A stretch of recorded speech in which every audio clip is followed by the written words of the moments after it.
And so it was years before I ended up back in therapy. And what honestly put me there was a massive panic attack that landed me in the emergency room.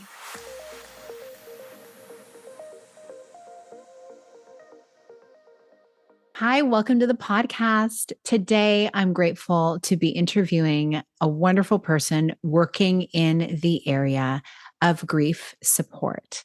Jodie Gonzalez is co founder of JAH Grief Services, which offers grief support to those who have experienced the death of a significant person in their lives. Her book, The Healing Tree, a guidebook for navigating grief, offers an opportunity to use writing and mindfulness based activities after a loss.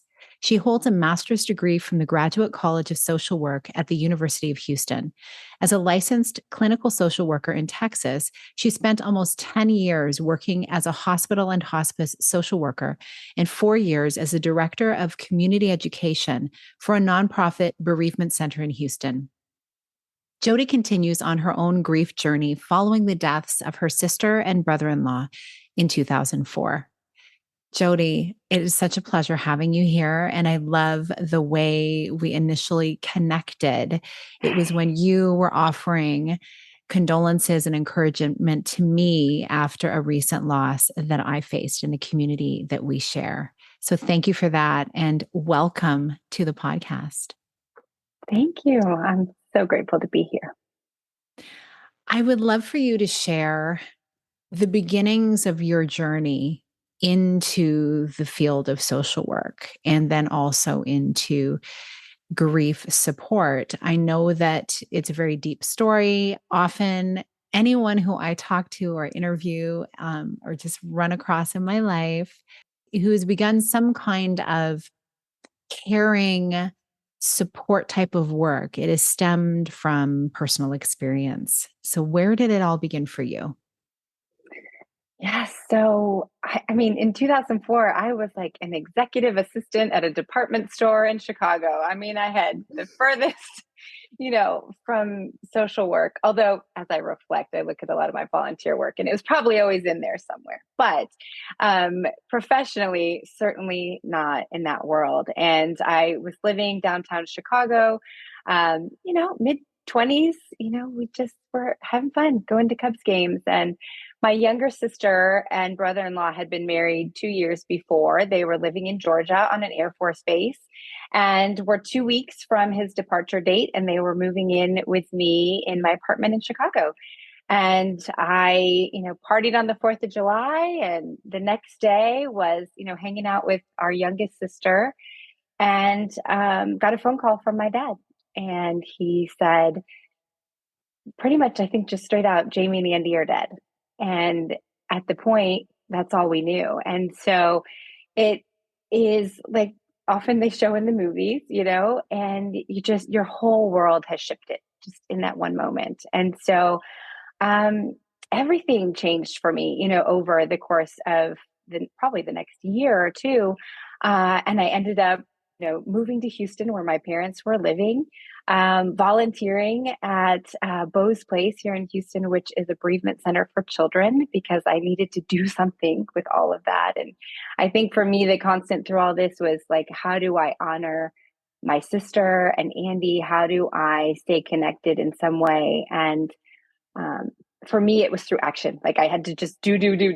And so I did. I still look back and think, how in the world did I apply to graduate school and pass a statistics exam and all of these little steps? But I think, again, when there was a bigger reason and a bigger motivation for me to do something bigger, that the social work program was that for me. And so I started out working in hospitals mostly. I spent 6 years in hospice and really spending a lot of time with families, getting to go into their homes and have these relationships and really be able to make the connections that were healing, not just for them, but for me as well. And I think that, again, that's what kept pulling me back to this work, which had no business doing that in the early days after my loss. But when the pandemic happened and we were working from home, I was still working full time. I was, I think, just looking for something. How can I be helpful? How can I help? And I just started writing, and I ended up with what became a workbook. Really, I wanted people to be able to use the power of writing in healing, which had been so helpful for me personally. But when you look at the research, clinically, it's also just a really accessible and effective tool. And so created this book, and just slowly has evolved now into our business. And um, for me, being able again to always have that connection back to my sister and Andy. And so the name JAH is actually JAH, which stands for Jamie and Andy Healing. And so our dream, my husband and I, has always been to have the JAH Center, the Jamie and Andy Healing Center. And so right now it's just out of my spare room. But it is, again, for us, this goal of honoring so many losses, and people who feel so lost as I did in my 20s, when no one knew what to do with me. My friends, they wanted to be helpful, but they didn't know what to do. And so the more I can help others, whether it be helping professionals or just speaking in the community, being able to give us language around death and loss and grief, and how can we support others, and how can we support ourselves. And so that's really where our mission has taken us. And it's always scary, especially as a social worker. We're used to kind of just doing what we're told, and do the things and help all the people. And so also just kind of being on my own is a whole new adventure. But when I can keep going back to the mission, and really remembering who I was at 26, and what I needed, I think that that's what gives us so much motivation and passion to keep doing the work. What a beautiful heart you have in taking this grief and wanting to serve from it, and coming from a place of service and healing, rather than the other place that many of us really can come from. And when we think about it, we're in our rights to do so when we're grieving such a deep loss. And so I just want to acknowledge you for that, because obviously it speaks to who you are, the character that you have, and the way you were raised, and to go back to your roots, to be there with your family as well. So often people will hear about losses and it's from afar. And so it's easier to kind of disconnect and become numb to some of these things that are happening around the world. And then when something hits close to home, it's when people realize the gravity of the situation, and really just the value of the human life. Like, I think most of us believe we understand the value of a human life, and one human life is so incredibly important. And it's often when we have that loss that it's really highlighted for ourselves and for those around us as well. And so as you went through this healing journey and using the time of growth professionally for yourself also to help others heal, what kind of support did you personally receive? Like, as you were going through your studies, did you also have therapy going on? What was happening for you and for your family? So yes, let's not paint it as this pretty picture of me, going to school and, rainbows and butterflies. I mean, it was not pretty many years. And so initially, when I moved to Houston, we did see a therapist, all three, my parents and I.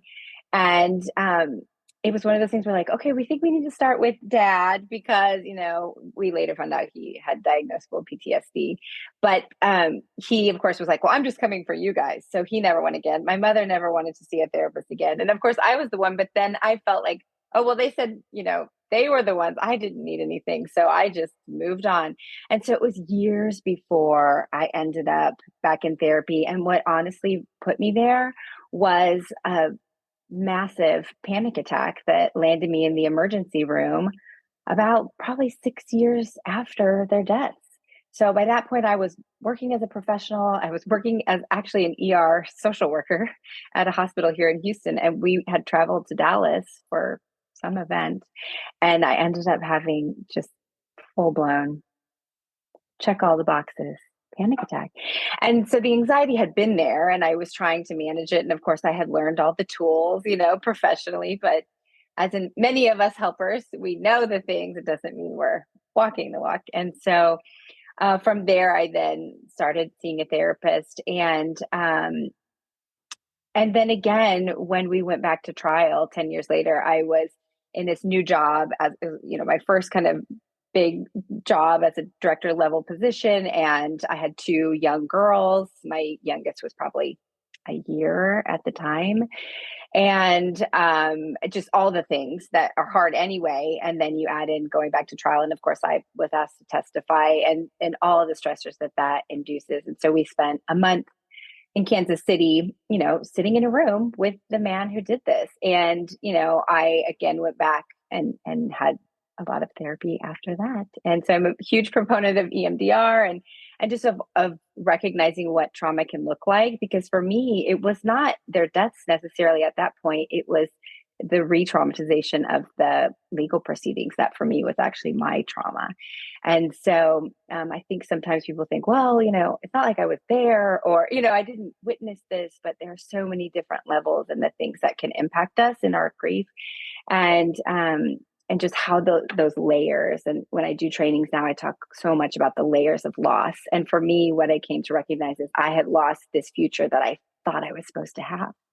And for so many of us, we don't include all these, what we call professionally secondary losses, right? So I had the death of my partner, and now we had to lose our house because he was the primary breadwinner, and we had to move neighborhoods. So we lost all of our friendships there, and the kids had to leave the school. So there's not just this person who we've lost, but there's these layers of loss, which very deeply impacts the grief reaction and expression. So there's it's so been a many long road. pieces here. Oh, yes. That is a long That road. continues. And then this is why journey to me. And I think when we talk about grief and there's 3 days of bereavement leave and here we go, this is a lifelong experience. And for anyone who's gone through it, everyone knows this, but we're not taught this. And again, this is not something, we don't have this class in school. No one shows us what it's supposed to look like. And so that is where I come in to try, I think my biggest part of the mission with JAH is to remove this taboo of talking about it. And I'll be honest, I have some gratitude to the pandemic for opening this conversation. I think we're having very different conversations now than we were, 3 years ago. And for that, I am grateful, but that it had to be, at this cost. I 100% agree. No one wants anybody to be harmed by anything, be it a virus or another human or, environmental situations that happen. And yet there is always something to be learned when we go through those times. And the one thing that we saw was just how close to the surface a lot of people's traumas were, like small traumas, big traumas that were witnessed, not even maybe personally experienced, which is something I'd love to dive into in a bit. But you said so much, a few things I want to touch on. And the first being helpers like ourselves, we dive into the research, we learn the tools, we practice them, and then we want to share them. And it can be very easy for us to not then also seek that help. And I really am a firm believer that, for instance, here I am a coach, coaches need a coach. Therapists need a therapist, right? And my chiropractor, for instance, he can't adjust himself. So he and another chiropractor friend that he went to university with comes and adjusts him and his partners, and they take turns doing that for each other, however often they have their treatments. And it's just like, yeah, they've been doing this for years. What a wonderful example. And so I love that you recognize that. And it's unfortunate that even yourself, right? You came to that place where you had to end up in an ER to realize, oh, okay, I'm not okay. And how much of that do you think is connected to your, I like to call it like the optimism set point or thermostat, like some people are more optimists, some people are more, on the other side of things. And so maybe optimists can sometimes bounce back a little quicker. So you don't feel like you need to worry about things. Like how much of it is connected to that, do you think? I would say yes, although I probably didn't feel optimistic at that time. But I did believe that I could do something. I did feel that I could make a difference. So I think in that there is optimism and hope Absolutely. within that, for sure. I think there are so many levels now looking back, right? I have the wisdom of my 45 years now, but I think it is also that I was so disconnected just from my body, from my inner truth, from really recognizing what was happening. There were so many signs, and the intensity with which I was having anxiety in those years, and not taking care of myself like I should have. Um, I mean, now seems glaringly obvious, that I just kept pushing through all of it. And yeah, and and our body tells us, I mean, and how mine presented was numbness from the waist down. I actually thought I had some kind of neurological, like a spinal thing happening. I literally couldn't Wow. walk. They had to like lift me out of the car and put me in a wheelchair. And so, I mean, and there's literally nothing physically wrong with me.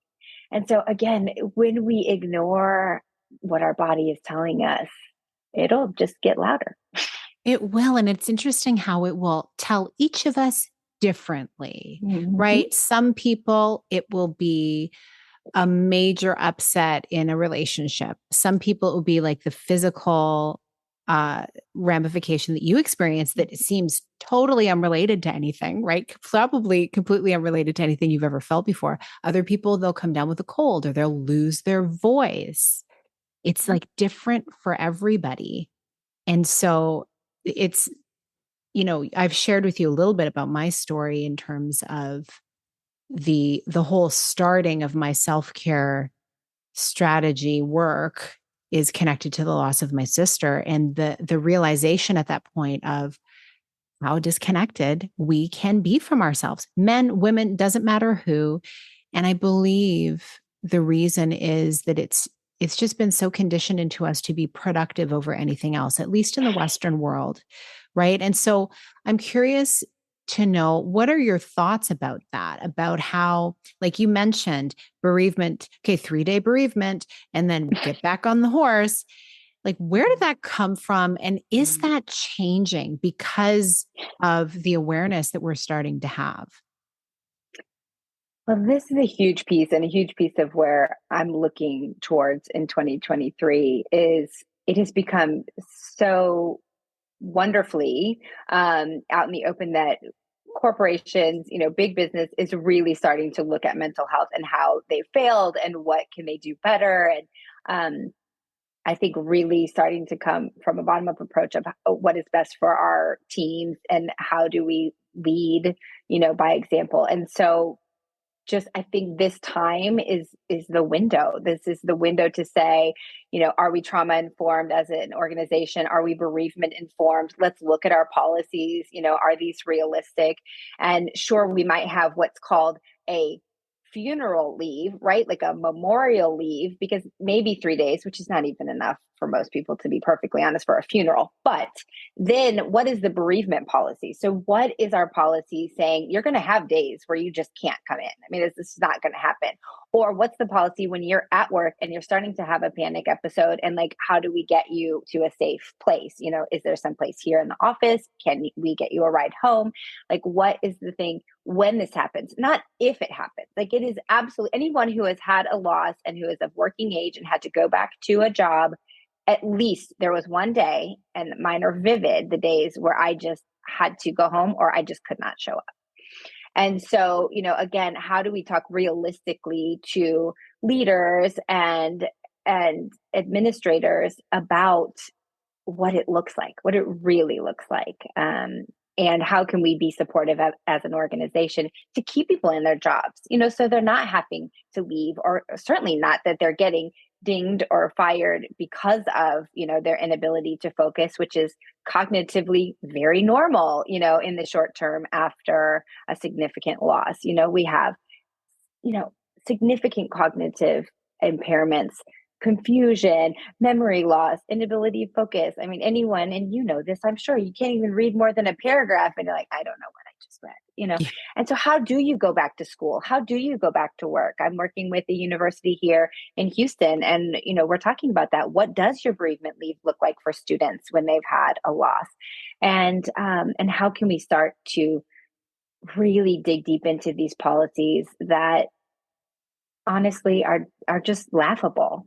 And although it's not funny when you're in that position, but I think I love to joke about the 3-day bereavement, but that is so real for somebody who is having to come back, and that's the environment they're entering back into, and that doesn't feel supportive.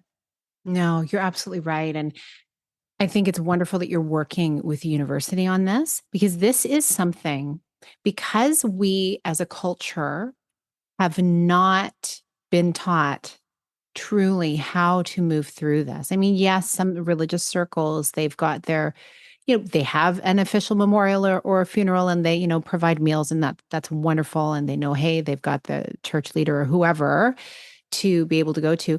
But it's like, what does it look like in the day to day?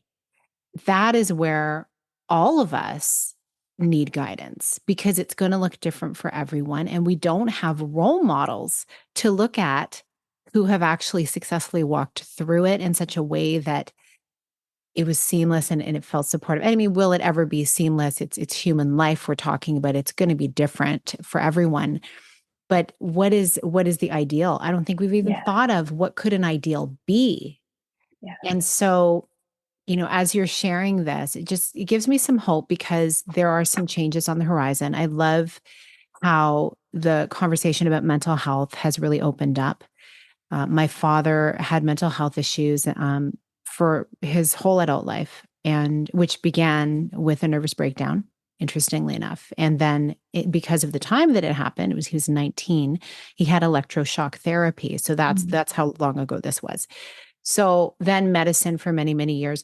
And it wasn't until maybe a decade before his death that I realized and it was brought to light that he was bipolar, borderline bipolar, right? So when you think about all of these things, like, there's so much that goes into it. We never talked about it. It wasn't something anyone felt comfortable with. Going for therapy? What? A man born in the late 30s? Yeah, there's way too much stigma for them to want to go and actually get therapy.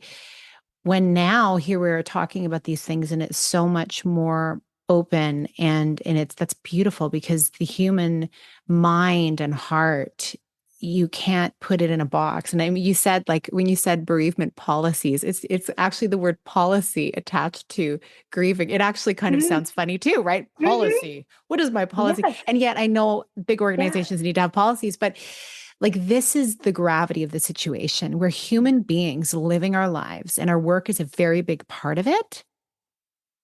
And so how do we make everyday relationships and the dynamics of those relationships, life, birth, death, how do we help that coexist? It's beautiful that you're in that work. Something I also wanted to ask you about was, what were, other than therapy, which I'm sure helped a lot, what were some things that you started to do to build yourself back up, to give yourself the space you needed to heal? Like, what did you personally find helpful? So for me, writing from the very beginning was a key to this. And so in the beginning, it was very angry, drunken scribbles. I'll be perfectly honest. It evolved over the years. But I think from the very beginning, like, I knew that I was like writing my memoir. Like it was very clear from the beginning, like, I'm gonna need to document this, and each day I would sit down, I was on my parents' couch, and I would like pencil down what we did each day. And like then I had a free flow where I'd write about my feelings. It was like this very structure. I needed some routine. Like that's what I did.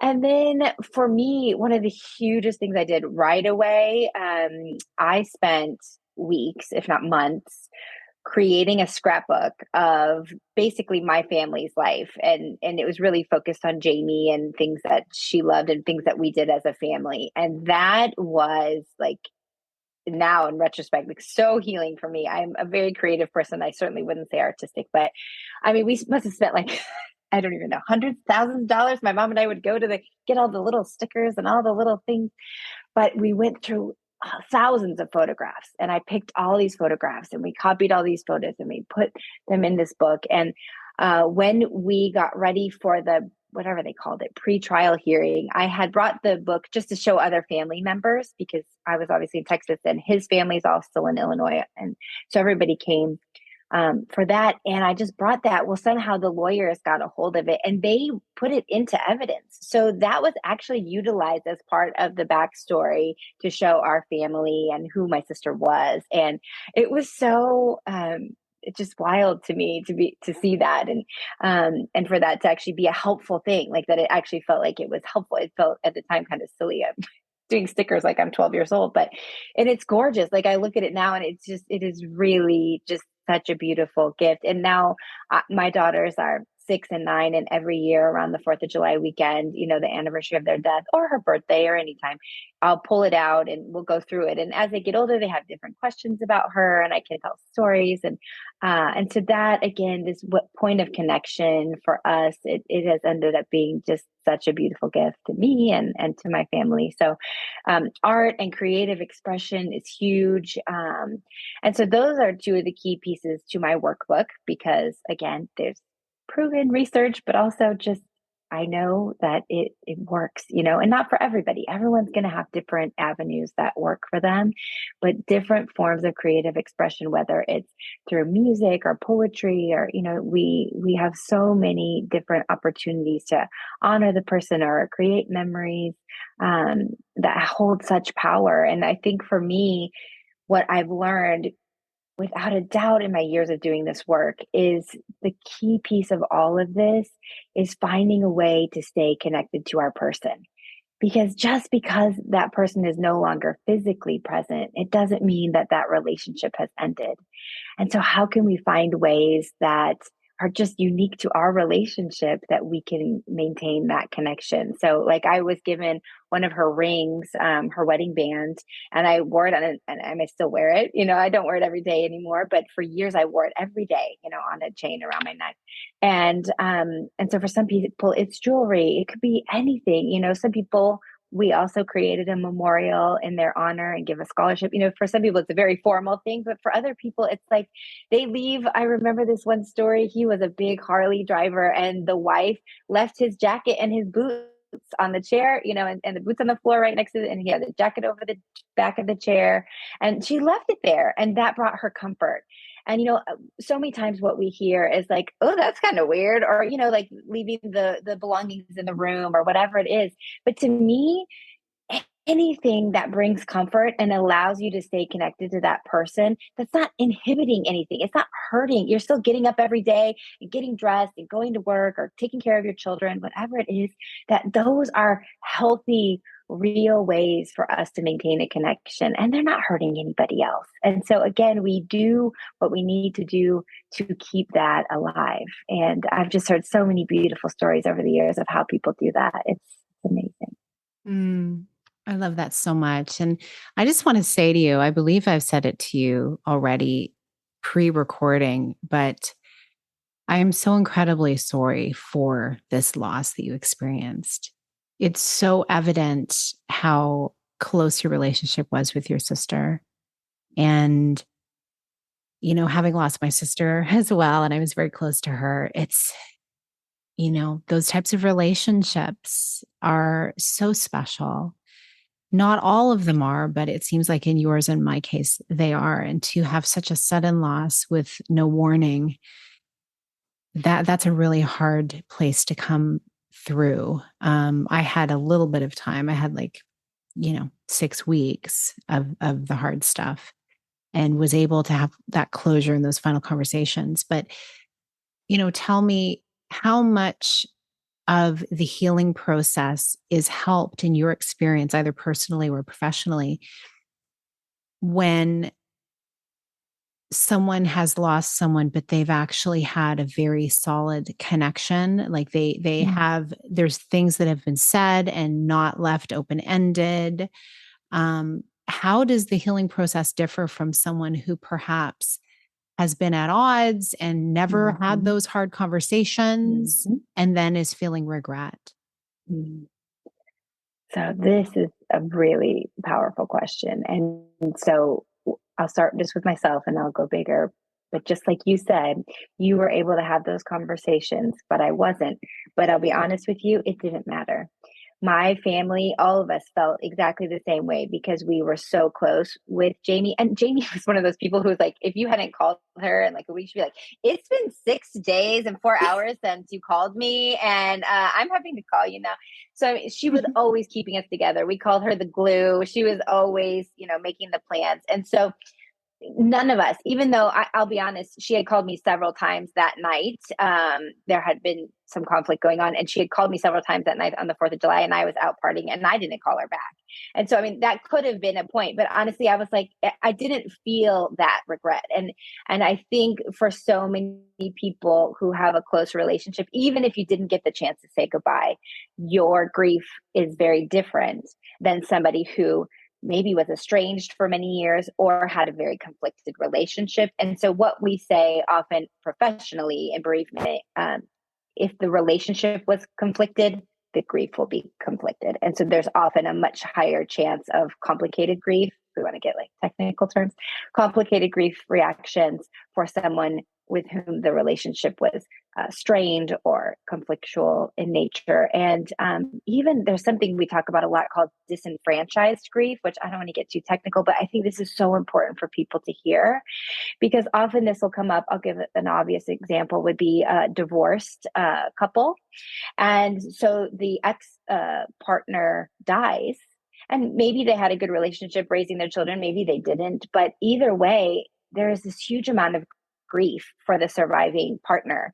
And often people say, you guys haven't been together for 10 years. What are you sad about? Like, what? And so they're very, I think, not given the space or allowed that opportunity to grieve fully because it's really not socially supported or, people don't understand. And so those types of relationships, again, there can be such levels of grief that can even be more complicated because people don't understand it. Absolutely. It's a reminder, right? We need to say those things, and it can be so challenging to speak our truth to each other. And yet, once it's done, once it's out in the open, it feels like there's an alleviation of pressure, regardless of really what comes next. At least all the cards are on the table. Yeah. So you mentioned that you had been doing a lot of writing right from the get-go. And how much of that fed into your Healing Tree workbook? And tell me a bit about the Healing Tree. So the Healing Tree is really just totally me. It is like part clinical and very much personal experience. And I try to weave that together because why I think that I'm the person who should be talking is because I'm not just, this clinician who walks in and says, I took all these classes on grief and death and dying, and I'd like to tell you, use these mindfulness-based techniques because now, sure, I have some of that, but I'm also the person who's like, yeah, I totally got drunk and numbed out and made very bad choices, after my sister's death, and then had to come to the way of finding my body and mindfulness-based practices and learning to breathe, just to breathe, because no one ever taught me that. And because these tools are effective and they're accessible, I think when you're grieving, you need something very basic. You don't want a textbook because, first of all, you can't process a textbook. So you want something very simple and to the point. I had a book called I Wasn't Ready to Say Goodbye. And it is a wonderful book. And it has now an accompanying workbook. But someone handed it to my parents at the visitation. And my parents, of course, were like, what do we do with this? But it was like my Bible. I carried that thing around for probably a year or maybe more. And I did everything they told me to do. Aromatherapy. Okay, I tried that, and this, again, we need something when we're so lost and we just want to feel better, different. Like you just don't want to feel that. You will do things that you never would have thought. You're like, okay, I'll try this meditation, even though I would never have tried it. But I will listen to this person telling me to breathe because maybe it will take some of this pain away. And so the book is really, I hope, just a very simple way that someone can just jump in and say, tell me what to do.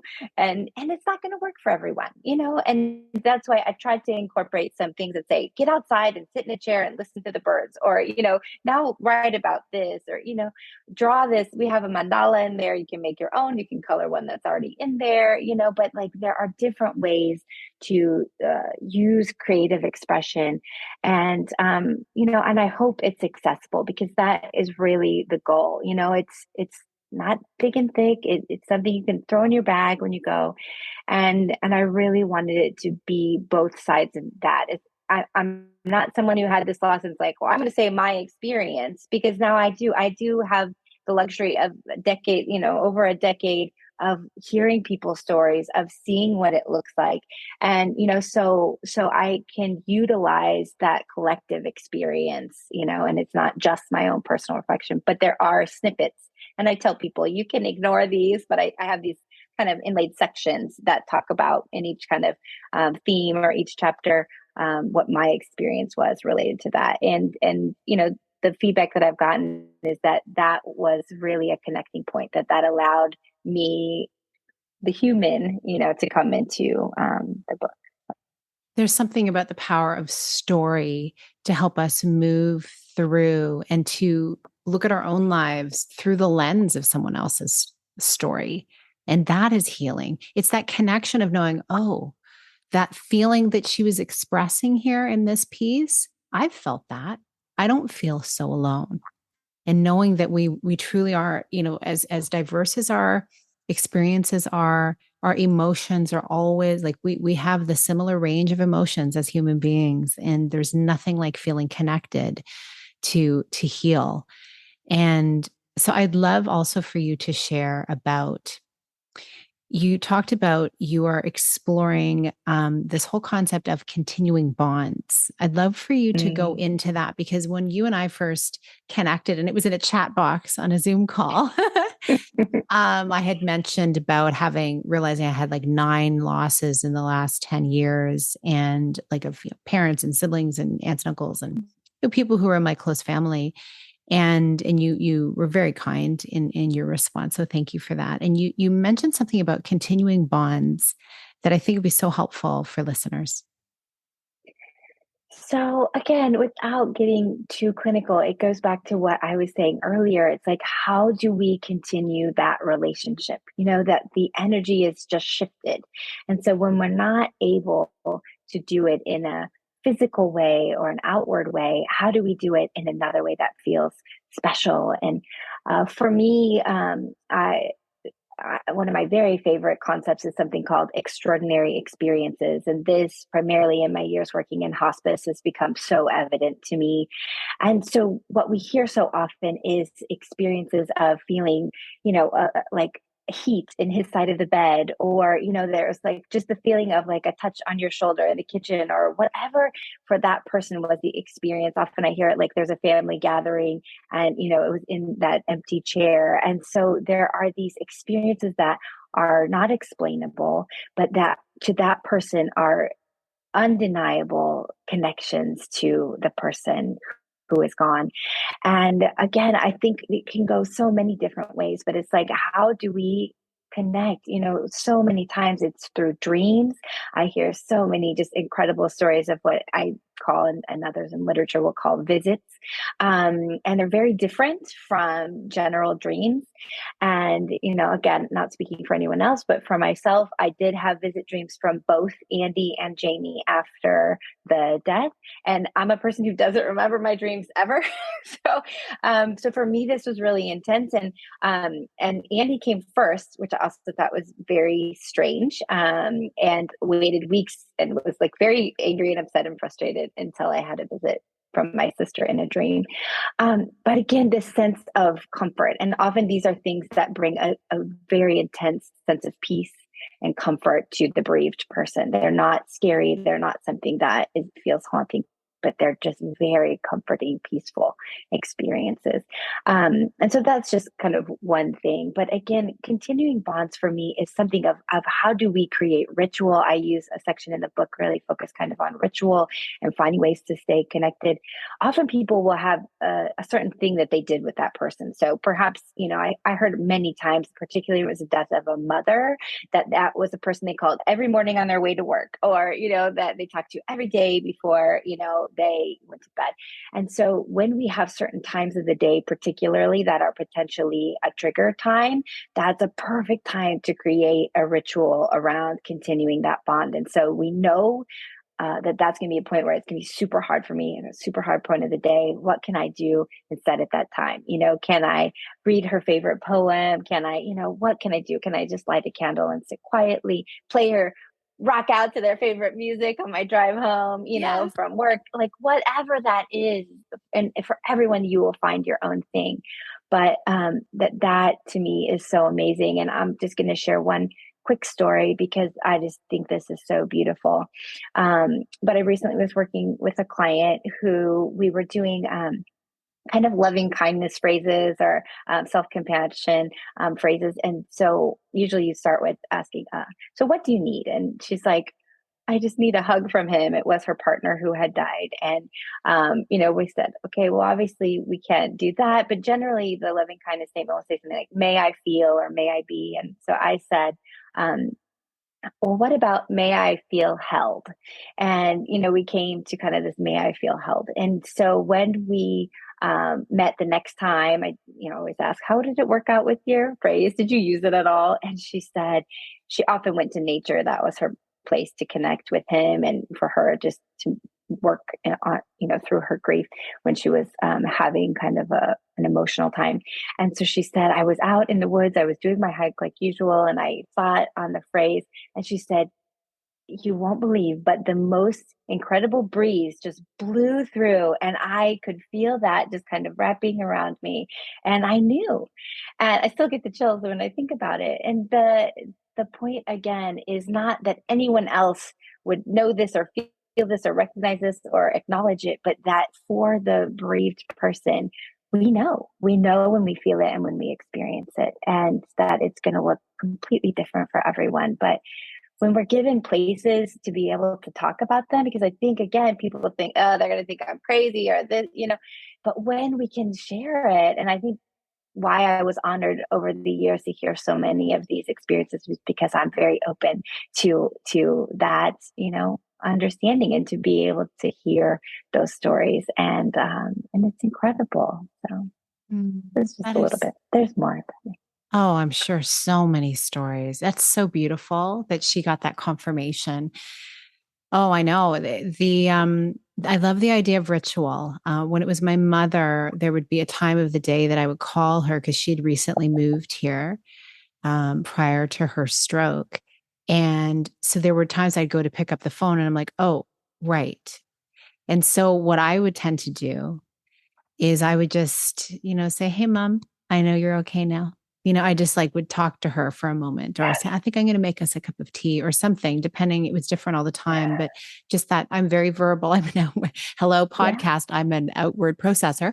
And with my sister, though, when you mentioned the dreams that you had of your brother-in-law and your sister, I remember like the week after my sister passing, I had two dreams, and in both, they were both a little different, but they were both set in the same scenario. And it was like I was walking through some palm trees, like just in a beautiful oasis area, and I could hear voices, and I couldn't see anything because I was just kind of wading my way through some of the grasses amongst the palms. And on the other side, there was like this beautiful, like outdoor kind of tiki bar type of thing on the beach, and the ocean's crashing. And my sister walked up to me and she just gave me the best hug ever. And she was a great hugger. And I just was like, what, where are we right now? And she's like, it's awesome, Sheila. It's awesome. I'm so great. And then I woke up and it was a similar dream the next time. And I was like, I want more dreams. I wanted to dream that every night, Yes.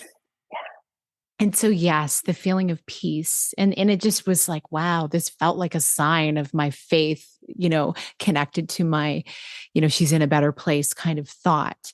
And it's exactly what I needed. And so I guess that can give some hope to people who do have this. Let's face it, unless you've experienced deep loss, sometimes you can live in fear of ever losing someone you care so deeply about. Like, how will I ever get through? And what will it be like? And to know that little things like this that happen actually feel like big things that are comforting. I'm so glad you shared that piece. This has been such a beautiful conversation, and I would love to continue it actually, whether it be on like an Instagram live or a Facebook live or something in the future. Just like, I feel like there's so much to be said for verbalizing these experiences and doing it in a place where people can comment and share as well. Perhaps that's something you and I can talk about. But before we close, I would just love for you to share, where can people find you, follow you, and obviously if they're in Texas, work with you, and what's coming up for you next? Sure. So the good thing is, although I am a licensed clinical social worker, I don't work in private practice. So I don't work as a therapist. I work as part of JAH as what I call a grief guide. And so Okay. all of our services are online. I do my one-on-one work through Zoom. So actually, wherever you are in the world, we could potentially work Amazing. together. Yes. And so, and the book is available on Amazon. We have a website. And so I do have links to just a lot of different resources depending what your type of loss. And our website is JAH, JAH, griefservices.com. I am not very active on social media, so let's not, I mean, we have a Facebook page, but I am not super active. And for me, really, my work is in the community, and that's where I like to be. So what's coming up for me, I've just been really excited by the work that I've been doing with professionals. And so I just did some work with the birth center, helping doulas and midwives who are navigating. We're calling it intertwined. This course, it's really about like, how do I hold my personal grief while supporting my clients? And so there had been so many perinatal losses and just so much heaviness and loss in the birth community that they called me in to kind of create this. And I'm now looking at repositioning it also to work with therapists and other helpers in the medical. I live very close to the medical center. And so how can we utilize this again to acknowledge as professionals that, I think for so many years I was like, oh, I'm a professional, I should know better than this. Then my grief would hit me, just boom, that wave that crashes over you. And I'm like, Yep. oh, right, I am human too. Okay. And those reminders that, how do we do both? How can we hold this and recognize that we are going to have our own reactions to hearing these stories, and provide the best support to our clients. And so that's really just lighting me up these days to sit in small circles. We're doing, in person and Zoom kind of hybrid model gatherings. And it's been really wonderful. So that's where I'm at. And hopefully you and I are going to do something again soon. Yeah, and it can be on my Instagram. It's all good. You just have to show up. I'm like, I'm old school. I'm an old lady. I'm like, give me some paper and a pen. Yeah, there you go. It's so great to know that you get to choose how you want to do it. And obviously, with the volume of work that you're doing and helping, the need is great, and you're doing it in the way that you most need to be. So I love that. Thank you so much for being here today, Jodie. Thanks for sharing your heart and your expertise. It's been such a pleasure. I look forward to many more future conversations. Me too. Thank you so much. And everyone who's listening, I would so much love to hear what came up for you as you were listening. What it has been your experience with grief, loss, and carrying other people through that journey as well. We would love to hear. And you can tag me on Instagram and, find us in the show notes where we can be found. We would love to hear. Please share this episode for those around you who may be experiencing loss, but also just for any human because at some point, loss finds us. And so if we can be really greatly equipped to handle it and to care for each other through it, we are all better off. Thank you so much for listening, and we'll catch you in another episode. Big blessings.